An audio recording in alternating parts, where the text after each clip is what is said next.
राजा विक्रमादित्य बेताल को ले जाने में कई बार विफल रहे, लेकिन उन्होंने हार नहीं मानी। इस बार भी उन्होंने बेताल को अपने कंधे पर लादा और आगे बढ़ने लगे। हर बार की तरह इस बार भी बेताल ने राजा को नई कहानी सुनाई। जानिए क्या थी नई कहानी। एक बार की बात है, उज्जैन नगर में एक राजा राज करता था। उसका नाम वीरदेव और रानी का नाम पद्मा था। उन दोनों की एक बेटी थी रूपमती।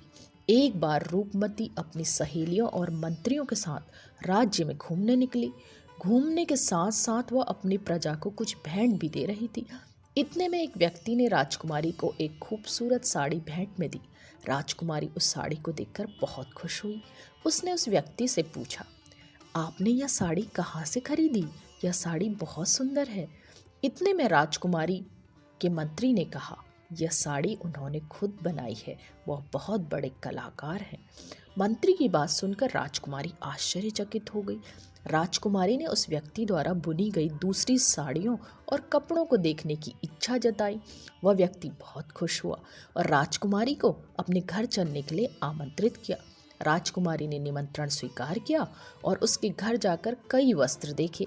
वह बहुत खुश हुई और बोली, मन कर रहा है यहीं रुक जाऊं और आपसे यह कारीगरी सीखूं। इतना कहने के बाद राजकुमारी अपनी यात्रा पूरी करने के लिए फिर से निकल पड़ी। राजकुमारी थोड़ी आगे बढ़ी ही थी कि आगे से एक व्यक्ति आया और उसने राजकुमारी और उनकी सहेलियों को कहा कि आगे पेड़ के नीचे शेर है। राजकुमारी ने चौंक कर उस व्यक्ति से पूछा, आपको कैसे पता चला? आपने देखा है क्या? उस व्यक्ति ने कहा, नहीं राजकुमारी, मुझे मेरे पक्षी दोस्त ने बताया। राजकुमारी फिर चौंकी। उन्होंने पूछा, क्या आप पक्षियों से बात करते हैं? तो उस व्यक्ति ने जवाब दिया कि उसे पक्षियों, जानवरों और पानी में रहने वाले जीवों की भाषा आती है। राजकुमारी यह सुनकर काफ़ी खुश हुई और चिड़ियों और जानवरों की भाषा सीखने की इच्छा जताकर उन्हें महल आने के लिए आमंत्रित किया। उस व्यक्ति ने कहा, ये पक्षियाँ और जानवर ही उनका परिवार हैं, वो महल कैसे आ सकते हैं? तो राजकुमारी ने उसकी बात का मान रखते हुए कहा, कभी भविष्य में मौका मिले तो खुद आकर भाषा सीखूंगी। इतना कहकर वह आगे बढ़ गई। यात्रा लंबी थी। यात्रा करते करते राजकुमारी की तबीयत खराब होने लगी। राजकुमारी को वैद्य के पास ले जाया गया। उस वैद्य ने राजकुमारी को उनके यहाँ आराम करने को कहा और जड़ी बूटी दी।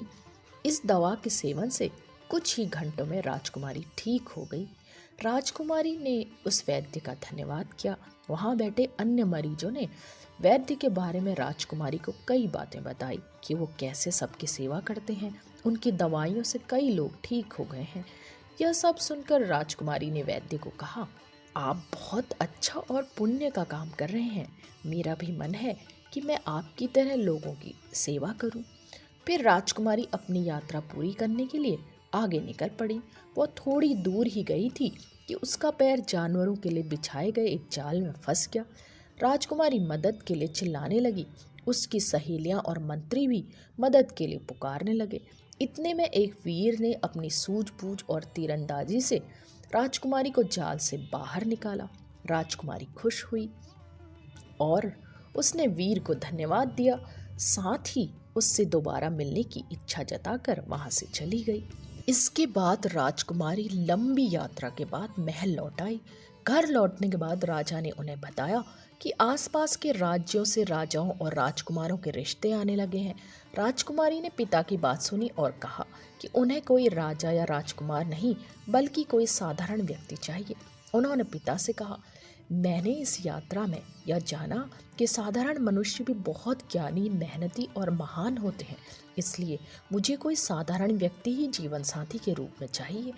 राजा ने बेटी की बात को मानते हुए स्वयंवर की घोषणा की। उस स्वयंवर की बात उन चारों व्यक्तियों तक भी पहुंची जिनसे राजकुमारी यात्रा के दौरान मिली थी। वो चारों राजकुमारी के स्वयंवर में पहुंचे।